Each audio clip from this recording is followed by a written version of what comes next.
guys, in this video we're going to be discussing the history of the word yeet and seeking to answer the question of where did it really come from? Which really, from what I found, isn't an easy question to answer. So on the one hand, we will answer this question, but on the other hand, I want to show you how tricky it can be to learn about the history of a word. But this is the type of research that you would do if you're wanting to set yourself up for a historical discourse analysis. So this type of discourse analysis, on the one hand, could be looking at an aspect of language used in a specific historical period, in a specific historical context, and seeing what that aspect of language meant at that time and how that aspect of language was used in speech and writing at that time. Historical discourse analysis could also be looking at how an aspect of language is used over the course of time. So how the meaning changed over time and how it has been used differently in speech and writing over time. We're not going to do a historical discourse analysis on yeet in this video, but we are going to look at the history of the word. So this would be part of the process you might embark on to set yourself up for a historical discourse analysis. When we talk about the history of the word, we're talking about etymology. If you've taken other linguistics courses with me, this is probably not the first time you've heard the term etymology. So in this video, we're talking about the etymology of yeet. When we study the etymology, we're wanting to know when a word came into our language, so around what time frame. We also want to know what for. So what was this new word being used for? What did it originally mean? We also want to know how it came into our language. In linguistics, we like to study the formation of words, meaning we like to study the various ways in which new words enter the English language. So this would address our question of how a word came into our language. There are many ways we get new words in our language, such as borrowing.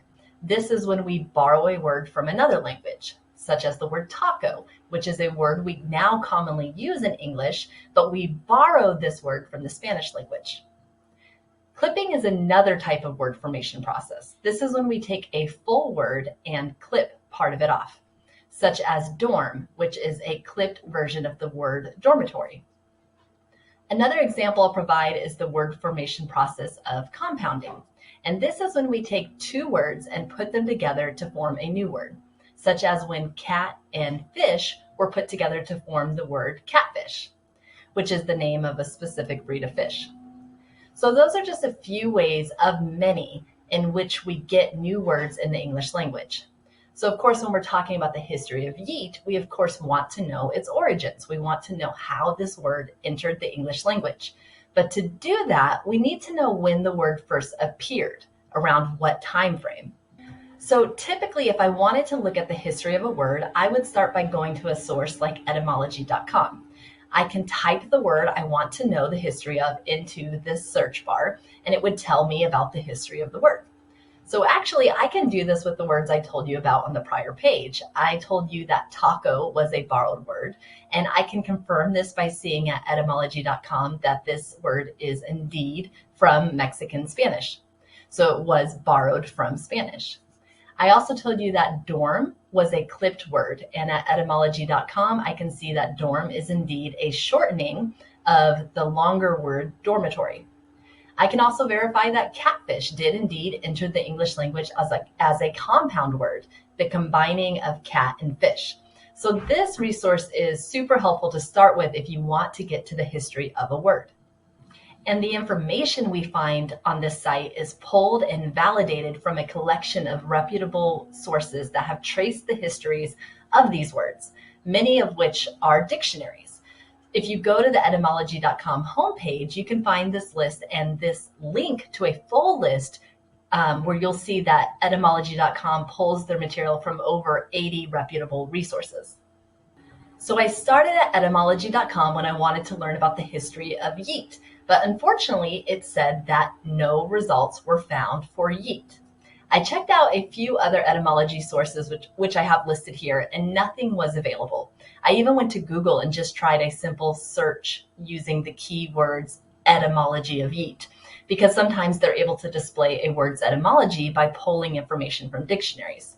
So for example, if you were to Google search the phrase Etymology of Salsa, you'll get a cool little etymology summary like this image on the right, which shows that salsa came into English from the Spanish language, which shows that this word was borrowed, just like the word taco. So the fact we can't find yeet tells me that perhaps the word is a really new word in the language, meaning it's so new that some of these reputable etymology sources wouldn't have had time to add it to their sites. But it also tells me that this word is not yet in regular English dictionaries. By regular, I mean the word is not found yet in dictionaries that are considered reputable, like the Oxford Dictionary. But you can actually find this word in dictionaries like dictionary.com and Urban Dictionary, but I will talk about those entries in another video. So even if the word is not new, it can be common for some words to be used, specifically spoken by people like you and me, for a very long time before they ever find themselves in reputable dictionaries. So at this juncture of the video, we're not sure how old the word yeet actually is, but we have a good idea that this word is relatively new, since it's not found in dictionaries that these etymology websites would pull their sources from, so dictionaries that they consider reputable. As I told you on the last page, I did a Google search using the terms etymology of yeet. And while this didn't point me to sites that young researchers might use to research a word's etymology, it still gave me a ton of results from other sources, namely blogs and news articles. But even though I found a lot of resources discussing this word, the answer to the question of when did this word first appear wasn't so easy to track down. Let's examine some of those sources to see why. The first webpage on the Google results said that yeet started its life as the name of a dance popularized by its use on Vine. So easy enough. I figured this was where the word came from, especially since it was the very first Google result. You can't just trust one source, so I proceeded to check out some of the rest of the Google results, and another source confirms that yeet first appeared in 2014 and was the name of a dance move that went viral on Vine. This aligns with the first source, but it gets a little more complicated as you dig in. So a third source surprisingly said something completely different, which was that yeet actually originated and was coined in the mid-2000s, but didn't popularize until 2014 on Vine. Okay, so on the one hand, this source confirms something the first two sources said, which is that it became popular on Vine. But this third source indicates that the word actually existed well before Vine, so well before 2014, as our second source suggests. And we can deduce that from the fact that we just looked at Vine in a different video. And so you and I both already know that Vine, the app, didn't come out until 2012. So this third source indicates that the word existed approximately 5 to 7 years before Vine. So upon looking at a fourth source, this one confirmed that yes, the word existed earlier than Vine, in that it actually first appeared in Urban Dictionary in 2008, so before Vine, and that it was a word used to express excitement. Well, this source provides something that conflicts with our other sources. The first two sources said yeet was the name of a dance, whereas this source is saying that yeet is actually an expression for excitement. Well, let's complicate this further by introducing a fifth source, which, like the prior sources, indicates that this word was popularly used on Vine, but that this word was actually an onomatopoeia for throwing something. And we'll get into what an onomatopoeia is later in this video. But this source indicates that yeet is a sound used for throwing something, whereas the other sources indicate that yeet is either the name of a dance or an expression of excitement. So what is it?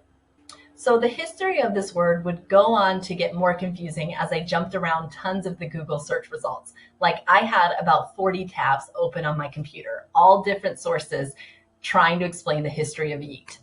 More sources went on to say that it first appeared in 2014, many saying it was a dance, others saying that it was a word for throwing something. A few sources linked the word to a hip hop song being released on YouTube. So this is interesting in that they are saying the word first appeared as the name of a song, and that regarding social media, it first appeared on YouTube rather than Vine. We also see even more sources associating the origins of this word with the movement of throwing something. Several sources also tie the origins of the word back to African American English, so people who spoke African American vernacular English.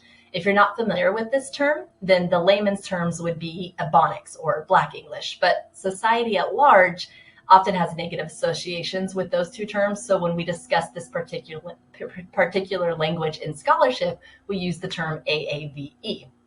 Well, we may be able to tie this word back to AAVE so we know who used it first, but now we want to know how they created it.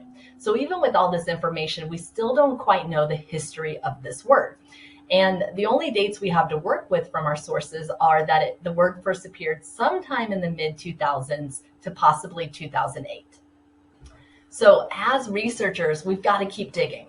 And I thought, well, maybe I could find some authentic data to help clarify some of this word's etymology, some indication of when it was first used. And while I can't track its oral usage, so whether or not it was used in oral speech before social media, I can attempt to track down its first uses online, which may help validate or debunk some of the sources. So I turned to Twitter because they have been around since 2006. So perhaps the word has a history on this social media site. I used Twitter's advanced search to look for instances of yeet between 2006, when Twitter was first launched, and 2008. I chose 2008 because per one of the sources on the prior slide, that may have been the year the word originated. But what I found in my search was that yeet first appeared on Twitter in 2007. So this is a clear indication that the word existed before 2008. So in 2007, the word yeet had only been used a total of 2 times on Twitter, once in July and once in December. It then wasn't used again until February 2008. So we wouldn't consider this a trending word at the beginning of its online use because so few people were using it. And if you look closely at its use, it doesn't really seem that people are using this word to talk about a dance or talk about throwing something. So this is evidence that sources suggesting either of those as the word's original meaning would not be correct. So this data is really helpful because it illustrates that the word absolutely existed before Vine. So any source that states something to the effect of it originating in 2014 wouldn't be correct.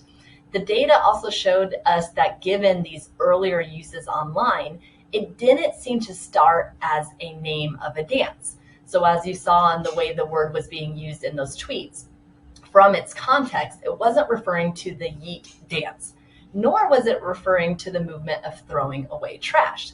So this data potentially challenges those sources as well. Now, none of this information actually tells us when the word was first used, because again, we don't know how long it was used in spoken language before it was used on social media. And none of this tells us exactly what the word meant when it was first used either. We can tell from its use online that it wasn't used to represent the dance and it wasn't used as a sound for throwing trash, but that doesn't mean that when it was first used orally, it didn't mean one of those two things. So we can use this data to talk about the online etymology of the word, but not necessarily the etymology of the word as a whole. I do have one possible alternative to explaining some portion of the origins of this word. So in 2018, the Sydney Morning Herald out of Australia posted an article called "What Does Yeet Mean?" The article itself attributes the origins of the word to the name of the dance made popular on Vine, and we've already kind of disproven those origins in this video. But what was really interesting about this article was found in the comments. A user, I'll call him the prof, posted that yeet was originally concocted out of yes and neat, with the emphasis of an exclamation point. So a way to express excitement. And the prof's origin story actually aligns itself with one of our other sources, which said that the word was used to express excitement, per Urban Dictionary. I was actually able to find a couple other instances online where people said that this was indeed the origin of the word. So it does seem to be an accepted explanation for this word. But what's really interesting is that all of the other posts I found to support the prof's claim are literally people just copying and pasting his post. They're literally all referencing his post from the Sydney Morning Herald. Like literally everyone is just quoting this one person. It's crazy, except this last guy's comment from a blog who doesn't copy and paste the prof, but references him. So again, some people have accepted this as the etymology of the word, but yet everyone is really just sharing one person's insight. And we don't even know where this person came up with this explanation. Perhaps he is just proposing a theory. But if so, people have taken his theory and posted it in other places as truth, which is kind of scary, but we see information shared like that a lot online. But perhaps the prof is correct. Maybe this is really the history behind the word. So I said at the beginning of this video that when we want to look at the etymology of a word, we're wanting to know when a word came into our language. So around what time frame. And from what we've looked at thus far, it's apparent the word came into English sometime on or before 2007, at least per what we could gather from our Twitter data. We also want to know what for. So what was this new word being used for? What did it originally mean? And based on the various sources we looked at, it seems the word can mean a variety of things. Now, we don't yet know which meaning was first, meaning we don't know which definition was first associated with this word. But we do know that the word can mean at least 3 different things: excitement, a dance, or the act of throwing. And I say at least because in another video, we're going to talk about the many more ways this word can be used. When looking at etymology, we also want to know how it came into our language. So we look at its word formation. And earlier in this video, we talked about taco, dorm, and catfish as examples. So with the rest of this video, we're going to talk about the various word formation processes that may have introduced yeet to the English language. And based on what we've learned, it's possible that yeet entered English as either a blend, idiophone, onomatopoeia, or even invention. We're going to consider all the sources we looked at, even the ones we ruled out based on our Twitter data, because we can still learn a lot about word formation and our word in question by analyzing all the theoretical ways that this word came into English. So let's start with blending.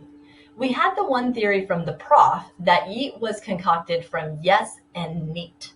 So if that were true, then this word entered the English language under the word formation process of blending. Blending is the process of creating a word by blending together portions of 2 different words. In this case, the word yes and neat. So they took the y sound in yes and the eat sounds in neat and created the pronunciation yeet. Now, 2 things that may explain the spelling.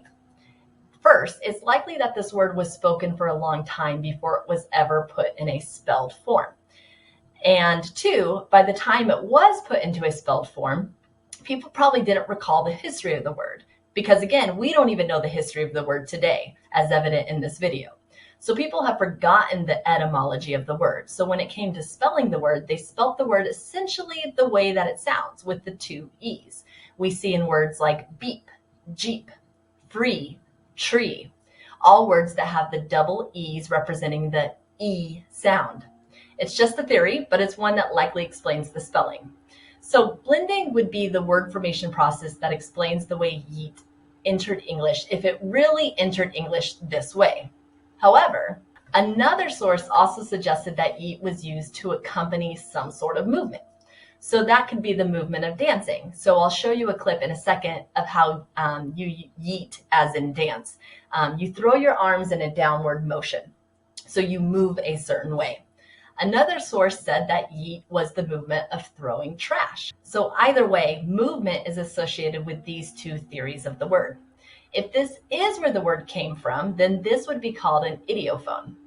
Idiophones are words that depict sensory information, sensory experiences, such as sounds, movement, color, or shape. Now, English doesn't have many of these compared to other languages like Japanese or Korean.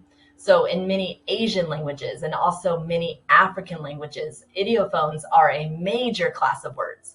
But if we look at English, you can see that we have some words that depict the sensory experiences of color, such as glimmer and bling, which arouse senses that words like yellow and white don't arouse. We also have the word yum, which depicts the sensory experience of tasty food. Yeet may be an idiophone, one that depicts movement. So as an idiophone for movement, yeet is the feeling associated with the movement of throwing. So when you throw something, you are yeeting. So in this sense, picture yourself picking up a very large, heavy ball, and you need to throw that ball as far as you can. If you can imagine yourself doing this, then you probably are able to picture all of the bodily momentum you need to throw the ball and the feeling of utilizing every muscle you have in the process. So it's that feeling, that movement of throwing that is depicted by the word yeet. So let's look at two examples of use in context that perhaps provide evidence as to why yeet may be considered an idiophone. Here is what is thought to be the very first Vine video from which this word took off in popularity. However, I think based on the research we've covered in this video, it's more fair to say that this is just one of the earliest known copies of the Vines that rose this word to popularity. So here is a clip of someone using yeet as they are throwing trash. Hey Terry, you want some? This bitch empty. Yeet. And here is a clip of someone using yeet in reference to the dance. Yeah, yeah, yeet, yeah, yeah, yeah, yeah, yeet, yeah. So based on these two clips, perhaps you can see an argument for yeet as an idiophone, a word representing a movement. However, another class of idiophones that you are probably more familiar with is that of sounds, also known as automatopoeia. Automatopoeia is a category of idiophones, and this is the process of creating a word that phonetically imitates, resembles, or suggests the sound that it describes. So we just looked at yeet as a word depicting a movement, and here we're going to look at yeet as a word depicting a sound. We have tons of words like this in English, such as buzz, slosh, pow, and thud. Each of these words is an attempt to capture the sound of something, the sensory experience of that sound. And one of our sources actually suggested that yeet is an example of an onomatopoeia. It is the sound of something being thrown. So if you watch this video again, perhaps this time you can see evidence as to why yeet is considered by some as an onomatopoeia. Hey Terry, you want some? This bitch empty. Yeet. So perhaps it is an onomatopoeia, the sound of something being thrown. We've covered blends, idiophones, and onomatopoeia. Those are three possible ways that the word yeet entered into the English language based on the various sources we looked at. But based on how confusing the etymology of this word is, I think it's fair to say that we can't rule out invention, also known as coinage. Invention is the process of creating a word from scratch, so it's not connected to any other existing words in the language, and it's not a word that is borrowed from another language. The pronunciation, the spelling, and the meaning are just invented. And we saw one source suggest this when they said that the word was coined in the mid-2000s. So they're saying the word was invented. But let's be honest, we just don't know yet how this word entered into the English language. And we can see the hesitancy people have in discussing this word's history reflected in their use of timid and cautious language. So instead of saying, yes, yeet is a word that originated from a Vine video, Maria Heath says yeet is a word that is said to have originated from a Vine video, and it may have originated even earlier. The etymology nerd said most sources indicate that the word originated in a 2014 Vine video. So a good scholar is going to be cautious in the way they present information that isn't absolute truth. Further, the etymology nerd says that more accurate or in-depth sources are non-existent. And Nancy Friedman said that yeet has no clearly identifiable source, which is something we have certainly proved to be the case in this video. So again, we don't know, but we do know after looking at the wealth of sources currently available online that some of the information out there is definitely inaccurate. It doesn't line up with the data we pulled from Twitter. We would also call yeet a neologism. A neologism is a word that is commonly used in everyday life but has yet to become formally part of mainstream language. A current example of a newer neologism would be the way people are using the proper name Karen to mean an obnoxious, angry, entitled, and often racist middle-aged white woman. Sometimes neologisms disappear from use just as fast as they appear, such as YOLO. And sometimes they stick around long enough to become part of mainstream language, in which case they are no longer considered neologisms. One key to a neologism is that it has to live beyond its original context, meaning it has to live beyond the original way it was used and adapt to new situations. And I think there is evidence that yeet is likely doing just that, because the word can be used to mean so many things. Yeet seems to fill an interesting gap in the English language, which, as Maria Heath argues, may give it a higher chance of survival. In another video, we'll dive into the many definitions of yeet, so the many meanings that this word has in the English language. Because even if we don't quite know its history, there's a lot to learn about how it is being used today. That wraps up our time together. Until next time.